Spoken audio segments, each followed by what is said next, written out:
Our presence here today is to clarify a few points that have been misunderstood by the public at large and government, and present you with what the needs are, the present, the past, and what we are doing at this moment. As a point of clarification, I would like to mention that the St. Martin Housing Development Foundation is not a public funded company. So the homes that we manage are not public homes, but private homes. The slogan that we have,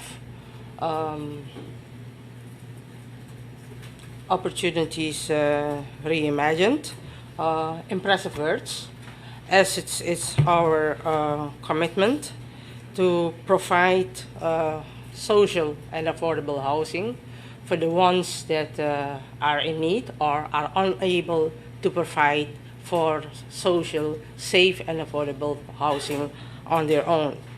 It is our objective to maintain our houses well, have a healthy housing environment in which respect is mutual and acknowledgement of authority is paramount.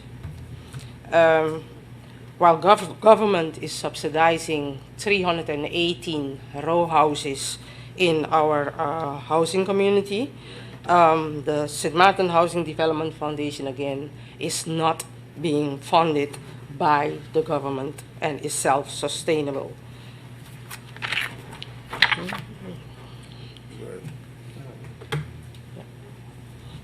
Here we have a portrayal of what authority, acknowledgement of authority, as was mentioned in previous meetings that we don't have any. So we would like to elucidate that we have utmost respect for the ones in authority, our tenants, and also the persons are on our waiting list that have been waiting for years, and some have been waiting for maybe 3 years, which can be decoded into many more years when one lives in a hidden homeless concept. Our preamble: the right of housing, shelter, is part of the fundamental law of the Dutch government, that is Article 22, Lit. 2. On St. Martin, the island government of St. Martin has delegated the executing task of social housing to St. Martin Housing Development Foundation. Our theme for this meeting is "Our time is running out," as the demands on the market for safe and affordable housing is ever increasing, as well as our lack to maintain the homes in the manner in which our tenants should be addressed. In this pictorial, you have one of our community-based presentation, and in our daily tasks, it is our responsibility to involve our community and inform them of all the activities that are at hand. The Housing Foundation and its staff is always ready and willing to meet with whomever so requires. We are a customer-focused company, meaning that our core task, our core obligation is to be at service of the community, which we have our internal customer, which is our tenants, and our external customers, which are the 7,000 plus persons on the waiting list who, for one reason or the other, are not here, but for which we chose to champion their cause in allowing them eventually the opportunity to also enjoy safe and affordable housing in healthy and living environments. The table of contents, our table of contents for today consists of 5 points. One is related to the history and organization of the SMIDF, our main business activities, major issues and constraints that our organization is facing, plans underway and the future, government assistance and support. The history of the SMRDF. SMRDF was founded on June 5th, 1996, after the devastation of Hurricane Lewis, as again a non-governmental organization. Our objective is to provide affordable and safe houses to the residents of St. Martin. Regretfully, in our search to serve a purpose on a bifurcated commercial market, we have opted for commercial loans to sustain our low-income social rental homes. So our 20% of our housing portfolio was given to us as a grant by the Dutch government, and the remaining 80% of that 33 million loan was given to us as a mortgage with an interest rate of 6.9% per annum.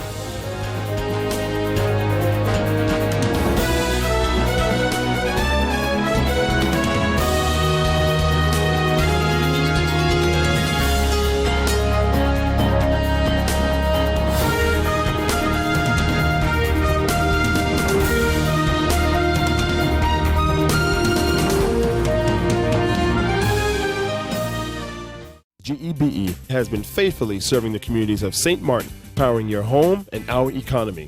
Come rain or shine, our qualified team of professionals are working hard 24 hours a day to provide you and your family with safe, reliable electricity and water. We use the latest technologies and test our products daily to maintain the highest international standards. Our friendly staff is always there to assist you, whether in person, over the phone, or online. We are committed to constantly improving our products and services, making them more efficient, effective, and environmentally friendly to serve you better today and our next generation of clients tomorrow. GEBE, powering a brighter future. Our friend Megawati is here with tips to save you energy. 1. Turn your airco temperature up. 2. Use a ceiling fan instead. 3. Buy energy-saving products. Save some green with NVGEB.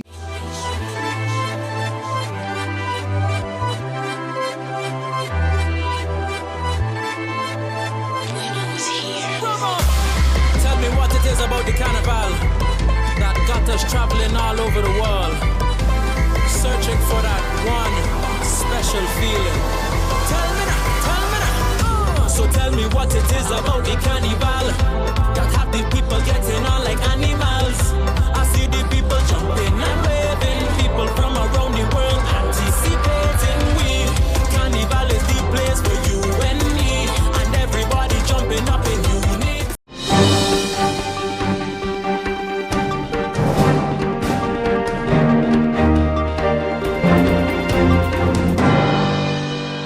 Wrote in the project plan that the social and economic effects of Hurricane Irma and the disaster's impact on poverty levels could be significant if action is not immediately taken.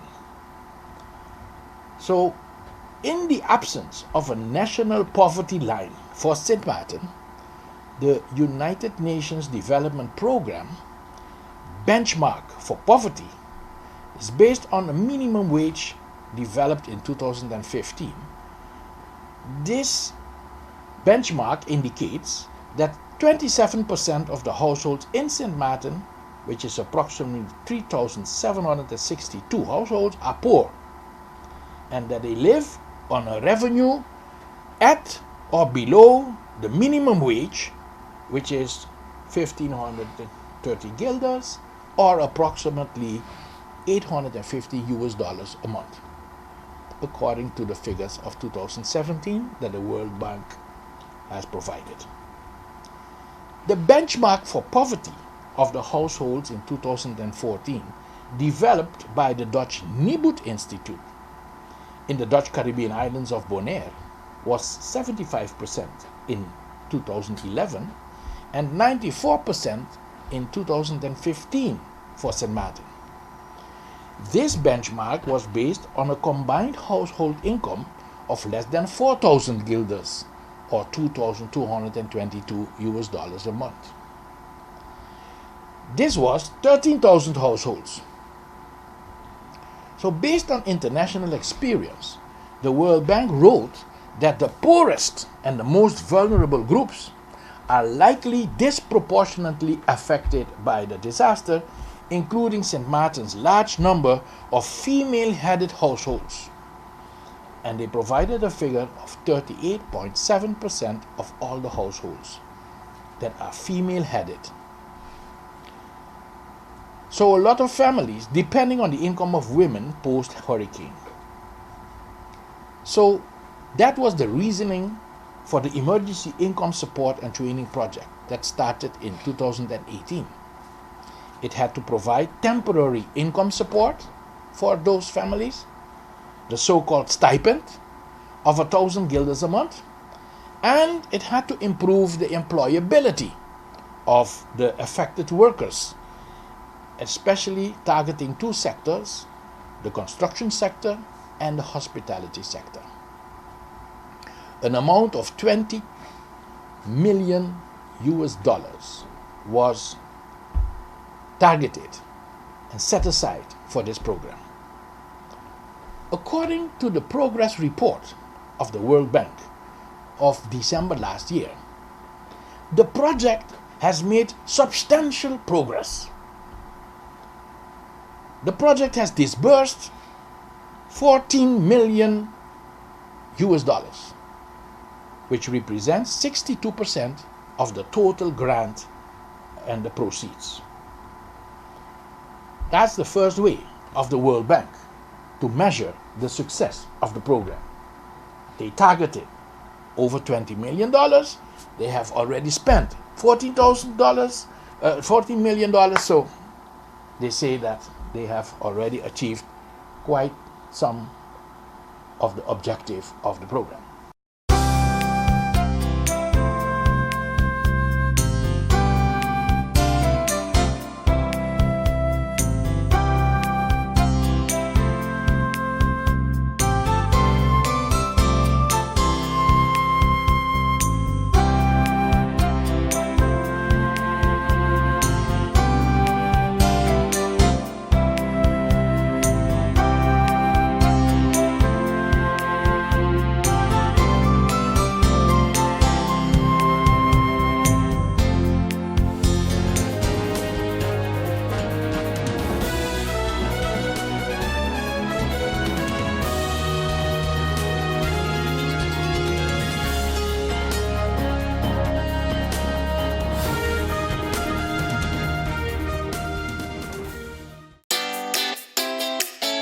Make use of WIB mobile banking with easy access and direct usage of face recognition,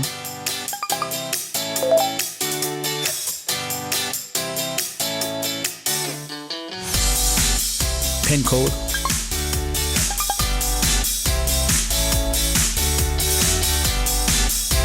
or fingerprint. Download WIB mobile banking app and make your transaction from anywhere at any time. For more information, visit wib-bank.net/quick-login.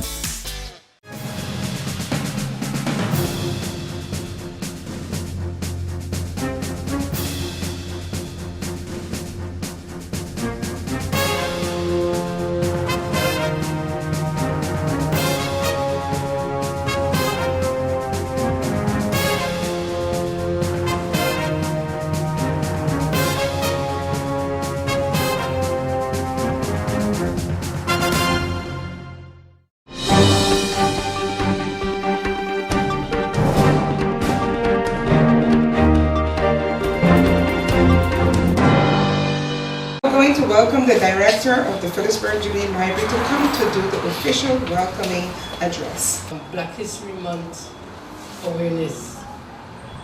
And I hope that as you come here tonight to listen to Mr. Alex Shujaref, who for many years have been the motor behind the celebration of Black History Month in St. Martin, who you know brings with it all types of controversy, but he keeps every year doing his best to make sure that he offers us a time of reflection, a time where we sit back and look at what we really have in stock here at St. Martin.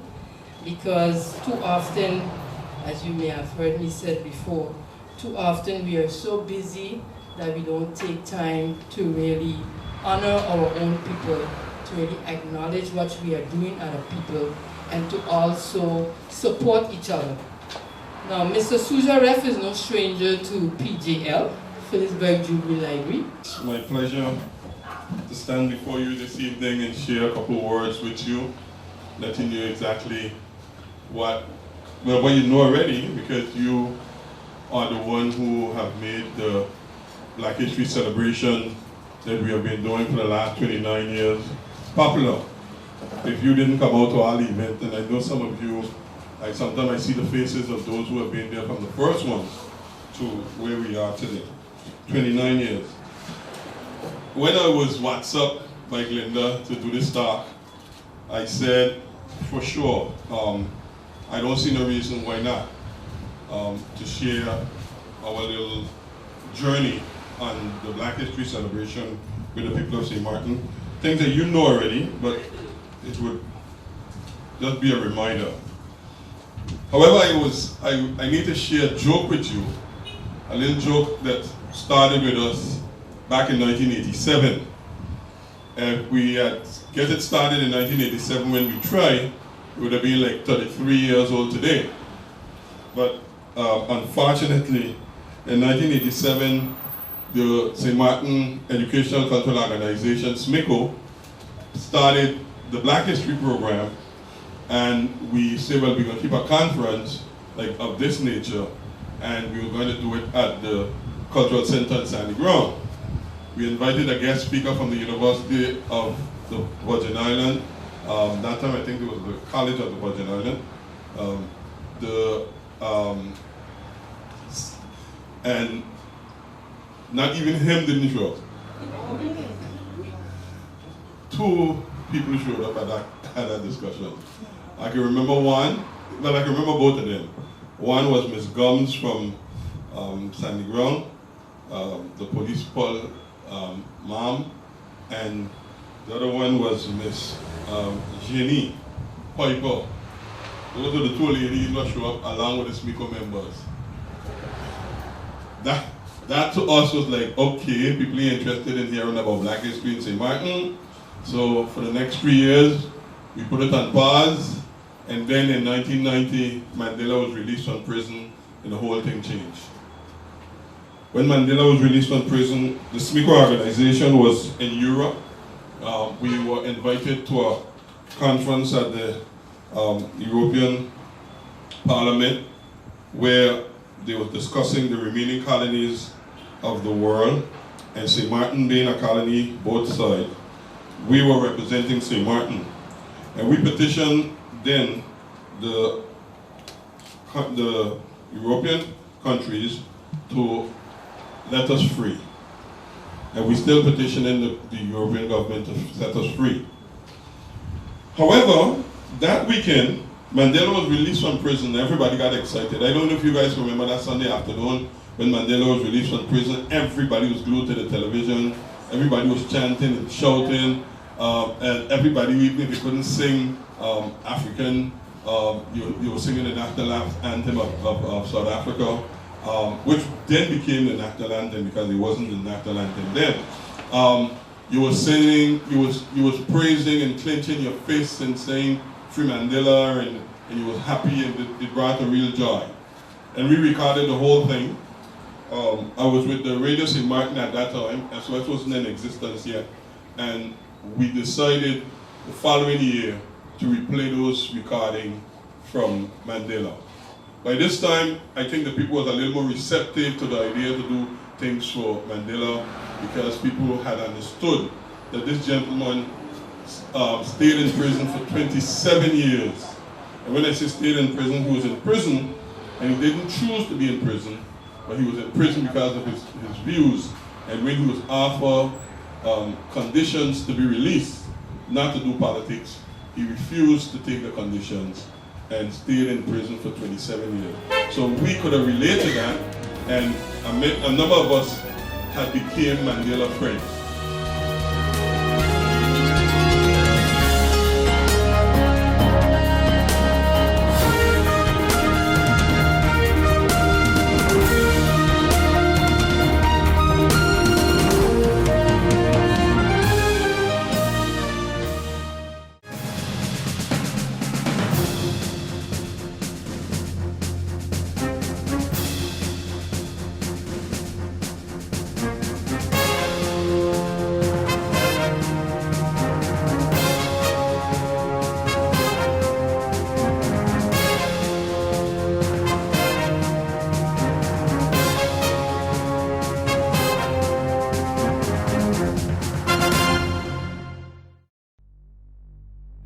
Hello, St. Martin. My name is Stephanie Medina, and I play football with the Walichi Women's soccer team.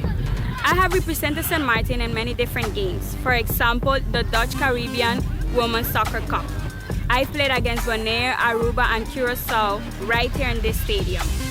Sports matter to me because it makes me happy, it keeps me fit and healthy, and it is very fun. So I asked the business community to take on this challenge and help us rebuild our facilities. And I also asked the community to nominate the local businesses in your area and take on the challenge and step up for sport. Why? Because sports matter. Check out the Department of Sport Facebook page for more information. Hashtag sports matter, hashtag are you in?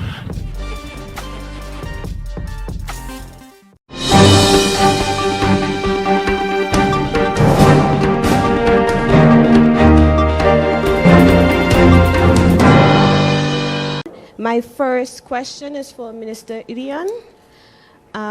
Last week there was an announcement made in regards to the Leonard Connor School where they had some relocation of students. Can you provide an update on that? What are some of the extent of the structural damages within the classrooms, and is reconstruction going to be taking place soon? Your question pertained to the Leonard Connor School. We received some complaints to potential mold in the classroom. Immediately we sent the professionals to go and clean the schools, and they started the mold remediation process. During the heavy downpour of rain, we noticed a lot more leaking in the schools and so forth. And then it was also decided with the World Bank that we need to find an immediate solution, which was then relocating certain classrooms to other locations. The repairs, unfortunately, have not begun as yet. The Leonard Connor School falls under the repair program of the World Bank and Trust Funds, NRPB. It's a tedious project. I've mentioned before that that putting the World Bank in between emergency repair building was not the best option in my opinion, but we're working through it, and I think now the World Bank employees themselves have seen the devastation and seen the state that we're in right now in terms of rebuilding, and they themselves now have also made an extra effort to get things done a lot faster. What I would like to say though, on a side note, in terms of repairs, outside of the World Bank trust funds, we also have our insurance funds. And I would like to say that as a government, we also have to take a keen look at our contracts. We have to also hold our service providers, our contractors accountable. I'll be looking at VROMI more often now also to have them look at our contractors even more, because I don't believe that being a local business should be a prerequisite for bad performance or poor quality. I won't have, once I am the face of the Ministry of Education, Culture, Youth and Sports, I would not be accepting any contractor to have mediocre work, too many delays. We have schools that started to build even before the hurricane. It's been 4 years now since Prince William Alexander School. So I want to stress that point, that I will be looking at all the current contractors, and I had a meeting with some of my staff, also the SG, and I believe as a government, we should not always be on the defensive, but we should also be on offensive. You know, I'm not going to wait until a contractor takes us to court. I will be looking at our contracts, our clauses, and see where there's a breach, where they're not performing, where they haven't met the criteria, and start to look at pulling contracts if need be. At the end of the day, I have to represent the people. Again, I am the face now, and I don't mind being accountable for the situation. I inherited the situation, yes, and I don't mind being accountable for it. But as long as I'm the face, I will not allow contractors to have projects delayed anymore. And I think they don't understand the reality of students. You know, they see their business, but they don't understand the reality of what teachers have to go through, the students have to go through, and we as a government have to go through. So, and I would also like to say to contractors, you know, my staff and the ministry is an extension of me. And I will also not be taking any disrespect to my staff, and the ministry is also a disrespect to me. So, and the people of St. Martin. So we will be, again, looking at the contractors, going over the situations that we are currently facing, and looking to start the process of getting the schools built back on time and fast.